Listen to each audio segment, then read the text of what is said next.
When I got to a seven-figure run rate, 100 grand a month in the bank after starting my virtual business in 2012 using LinkedIn, but also networking.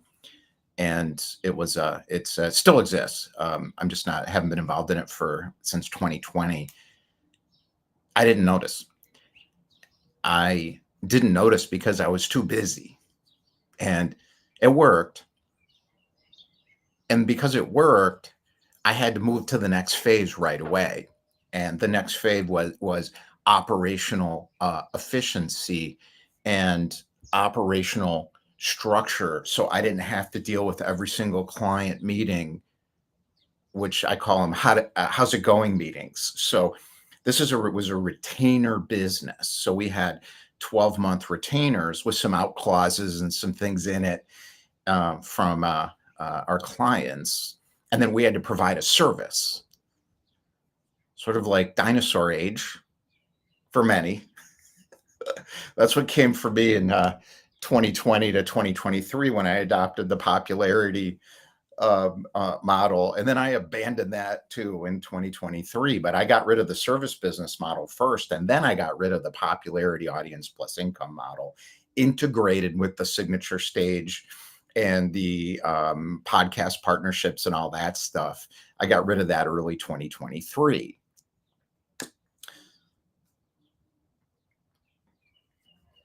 What happened was that I met Nick. So I'm standing at the co-working space I was in. I did not go to WeWork.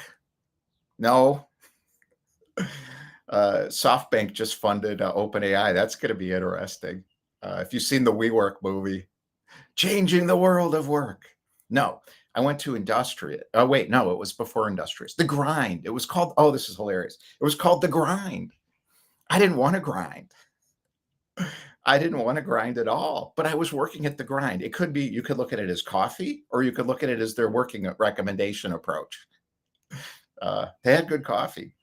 It was a great co-working space on LaSalle Street in the city. It was great. Could leave in the middle of the day, get a massage, walk down to the lake. I didn't work like that then. It was a grind, but I didn't want it to be a grind. It wasn't a grind in my 20s when I had a different kind of business, which was flexible and seasonal. So I could take off for a month and not work at all, not even check in, because there was nothing to check into because it was closed. That changed, as we've all noticed. How did I get out of the operation grind? Nick, simple. I'm standing in the elevator bank at the Grind, and I got now 100 grand a month coming in on retainer. And clients are never happy, folks. If you've ever been involved in a service business, it doesn't matter if it's sales, maybe any service business.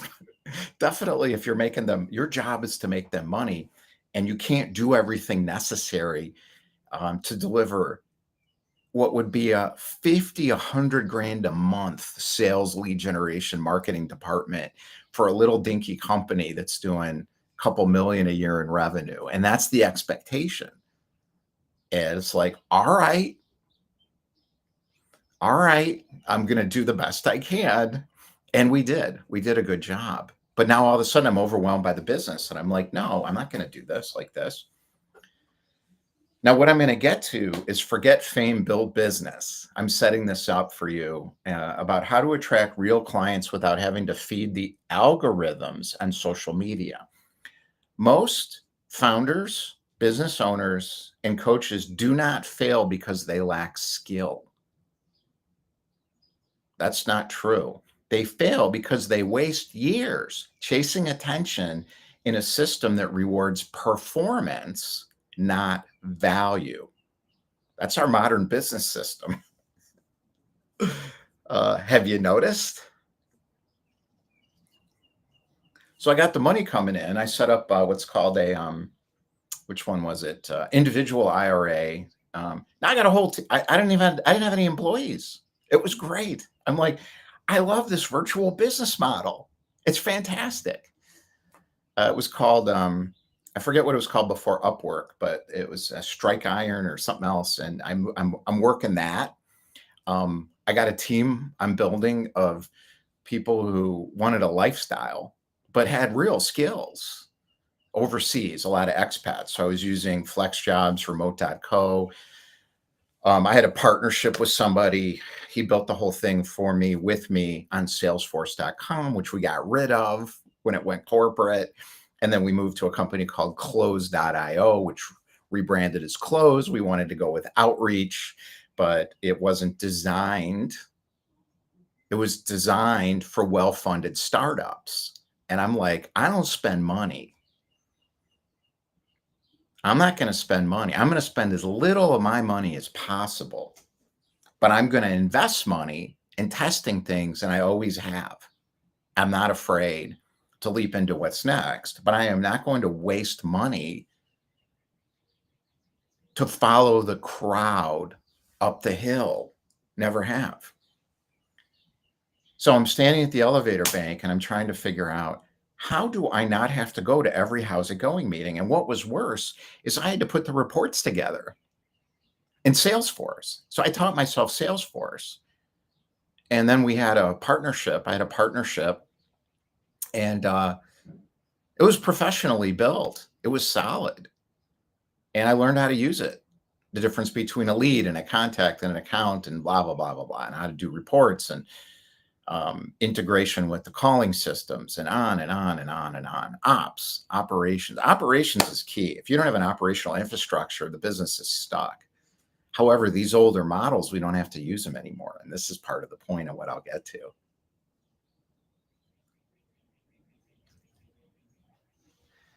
I had a couple of mistakes that weren't mistakes. I was just figuring it out. So I had 2 bad hires in a row. Bad in the sense of went too fast. I bought a house. Now I'm making tons of money. I got a couple of years of business tax returns. This is key if you're an entrepreneur. The banks don't want to give you any money unless you got a W-2 paycheck. Well, I was paying myself a W-2 paycheck because I had to, based on state laws and federal laws around distribution income for an S corporation.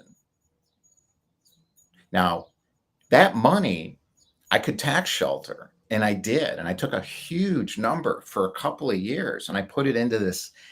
I didn't have to distribute out any money into the company because I didn't have any employees, but I had 1099 contractors virtually globally that were all working part-time on their own schedule. However, they were part of my core product. The government has some issues with that sometimes. So this is tricky to get this right and not get in trouble. Now, I won't get into all the business details, but there's workers' compensation implications. There's the corporate shield does not shield you if somebody falls off their chair and a plaintiff's attorney says, oh, let's sue Larry Call's little dinky company. It wasn't dinky. It was dinky if you get sued. And I've been through enough lawsuits where I thought, I don't want that to happen. So here's the point. I needed Nick.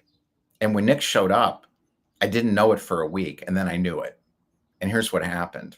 So how do you create an operational structure? Don't do it like this. This is the old days. This was like 2012. It wasn't 2012. That's when I started it. 2014. I gotta remember. You can ask Nick. So I'm working out of my condo, 3-bedroom, really nice condo on one floor in a nice neighborhood in the city of Chicago. We'd sold a house to downsize into it, but my my mortgage was really low because I put so much equity and traded up for years in Chicago real estate. So I bought $1 million house. It wasn't $1 million when I bought it. Now it is, because it's where we wanted to live, not because I was trying to play the market in real estate. It was where we wanted to live. And I'm like, oh, this is a risk, because I know how entrepreneur cycles work. You go up and you go down. You need some money for the down and the in-between. And I'd always managed to figure out how to do that. Not through planning. through releasing myself from the pain of transitional change and saying, okay, here we go again. I'll leap into what's next and it will work. And that's what happened. What happened with Nick? It worked. How? I outlined. I said, here's what we need. And I built a structural idea. I know how to do that. And then he said, yeah, that's a good idea. Let me show you what I did. And he showed me a spreadsheet. He built the entire company we'd switched to Google, which was a huge mistake No, it wasn't a mistake. Google was great for business then. Now it's horrible. We're going to switch to Microsoft as soon as possible. I can't even find an IT person who will support Google for Business. It's such a mess. Every time it goes bad, I switch. That's part of the point. That's part of the point. You got to look at what's next, not what exists if you're an entrepreneur. And this is true if you're a business owner or a solopreneur coach. It doesn't make any difference. What existed and worked at that point in time doesn't anymore, and you got to change. And that's what I did. So we were on Google. It was great. Not anymore. So Google Drive. It was before that. It was called Google for Business. I don't even remember. These people have had so many iterations of this stuff. But I'm like, this is great. Thank you. It's cheap. I could do it myself. It's not complicated like Microsoft. I don't need an IT person. We did it ourselves. You know who created that company infrastructure, though? He was in his 20s. He'd never done anything like this before. He just figured it out immediately. It took him immediately. This is the key to this. This is blueprint stuff. People have an inner directed knowing around things that fit them. It's an energetic blueprint. And when I created the blueprint for Red Pill Pathway, which I think is week 2, I based it on that. What would you do no matter what anyways? Same with Stacy. She showed up. I'm like, $12 an hour, Upwork. There's this guy, Ashish, in Bangladesh. He's really good. He'll pull the data. He'll get it all together. We're paying way too much money for Zoom info. Way too much money. But, let's scrape the data. And I did. I scraped the data out of Zoom until I got a cease and desist letter from them. And I'm like, oh, sorry. It's all fair in love and war. And entrepreneurship is war. Break the rules. Just don't get caught. And if you get caught, say, oh, I'm sorry, government. Or I'm sorry, tech company. They'll shut you down. But there's ways of dealing with it. This is the resilience and flexibility and adaptability you're going to need to survive. Who cares about surviving? Let's get what we want. Life isn't about surviving. Life is about getting what you want. What I wanted was not to have to talk to all the customers all the time. And I didn't even notice the 100 grand. I didn't notice the 7-figure business number. I just wanted, we bought a house.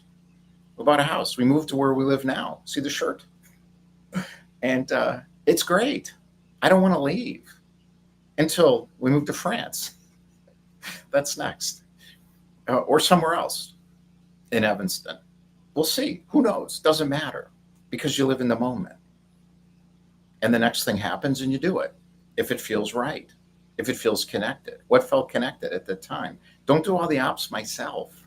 Don't do all the how's it going meetings with every single client. Don't prepare all the reports. All of a sudden, I got somebody who can do it. That was fantastic. I walked away from that company in 2020, not because it didn't work, but because it wasn't what was next. And I saw what was coming next in 2017.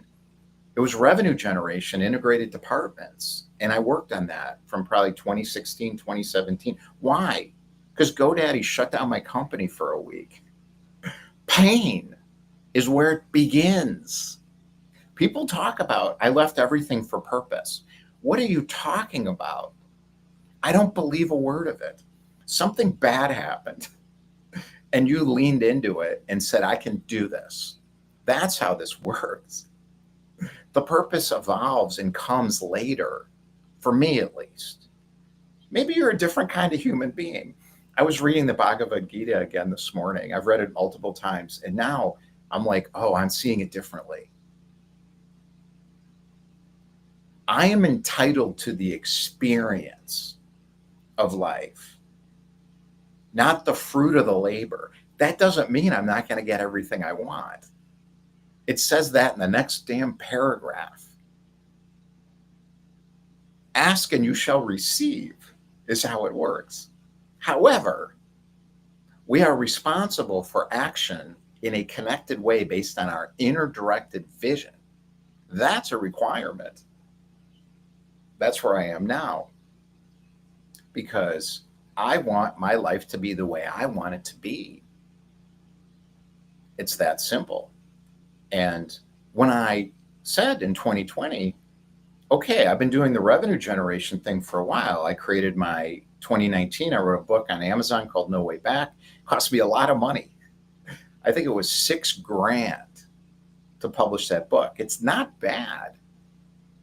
It's not bad. And I read it. I had a guy who worked for me for a while, Maddie, called me up. He's like, I just read your book. And I'm like, why? That was from 2019. And he says, I got something out of it. I'm like, you did? And I started looking through it. And I'm like, this is what people are talking about now in B2B marketing. That's marketing function stuff. This doesn't work for whatever works for you is fine. 2020, I'm like, this isn't working for me. Was it working? Sure, it was working. Unless your criteria is inner directed. This isn't giving me the life I want. It was. I had the life I wanted. However, something was disconnected in terms of inner alignment. That's what starts to matter at a certain point. There's a moment in life where you stop chasing what other people have and you want what you have and what you want to have. And you don't want to do things to get it you don't want to do. And that's what this is all about. So that's when I joined the popularity contest. That's why. I didn't want a personal brand on social media. I wanted to set up my business so it would be flexible. And I already had the passive income business and the 7-figure business. I'd already done it. And I didn't have to work. However, the margins were not good enough to deal with the downturns, which happen in these kinds of businesses. And our client, I didn't want corporate clients because they pay late. And they're impossible to work for unless you have a big infrastructure. So I wanted to work with small companies. They always have cash flow problems. That's why we had them on retainers. And I had a lawyer on speed dial in case somebody tried to screw me. Occasionally I had to use that friend of mine. His name's Rich. I trust him. I did one myself just to see how it worked, I think. I don't know. I was so angry. I'm like, this guy needs to pay us. It's not my fault. His company's a mess. We had an agreement. I've let people out of agreements because it was my mistake. And they've let me out of agreements because it was their mistake. But sometimes people don't act in a reasonable way when there's money involved. So I forgot fame and started to build business again, which is what I've always done in early 2023. That led to Red Pill Pathway and now the Entrepreneur Experience after playing the popularity game from 2020 to 2022. And then I went through the pain again of transition thinking, this isn't working. Social selling? No, I'm done. Authority stages? No, I'm done. Funnel stuff where I'm giving a free offer and I have to figure out how to market it to get people into my thing and then convert them into a group coaching program platform. I'm done. I don't want to do this anymore. I walked away from Solopreneur Inc., a purpose-driven business. It wasn't my purpose. I got balloons. It wasn't my purpose at all. It was my version of the personal brand playbook, which is have a purpose. Signature stage, LinkedIn content. I started a school campus. I didn't like school at all because I don't own it. So if they decide to close it, I don't have a business anymore. Scalable offers. I spent almost a year and a half with that book on offers and Todd Brown stuff. Doesn't work. For me, I don't have a marketing department. I'm not a marketing department. Where's the company? I didn't want to be a marketing or media company. I wanted to have a company that worked for me. Now, all of a sudden, I've got to be a popularity staged influencer. I'm like, oh my God, this is terrible. Purpose-driven strategy. I walked away from a purpose-driven strategy to find a purpose. It was working, but not better than the passive income business I already had. And my wife, Kelly, reminded me of this. What are you doing? You already have a business. That business already ran itself and it paid me without content funnels or noise. I'd accidentally rebuilt the same grind I thought I left behind when I worked at the grind. This is scary stuff because I'm old. All right, here's what we're going to unpack. Quick, I got 10 minutes, we can do it. How to create traction without performing for reach. You got to start with your company. What is the product? Not how to market it. What is it? It's an intersection of purpose, which is inner directed. You don't have to do fancy Bhagavad Gita kind of stuff unless that calls you like it does for me. You don't have to do deep energy work. I've done all of it. I don't need it anymore because now it is just me. The system just works. It's called the microcosmic orbit, creative intelligence. It comes in, it tells you what to do, it directs you, it becomes you. You don't need to do that. You don't need to chase it. All you need to do is ask yourself what you want. What is your vision? I put mine on a board there.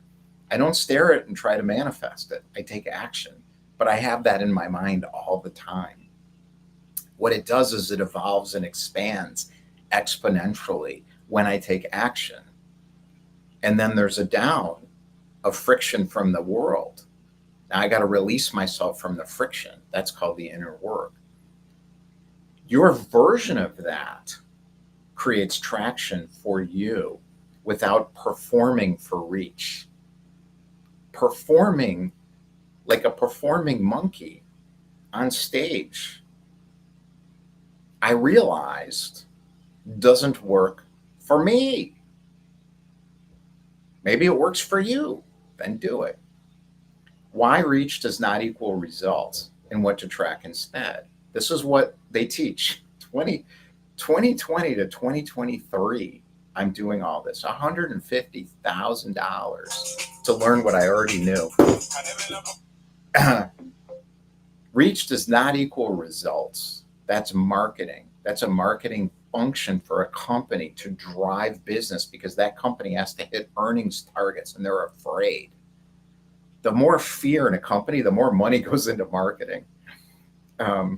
That doesn't have to happen if you work for yourself. You don't have to do it. It's too expensive.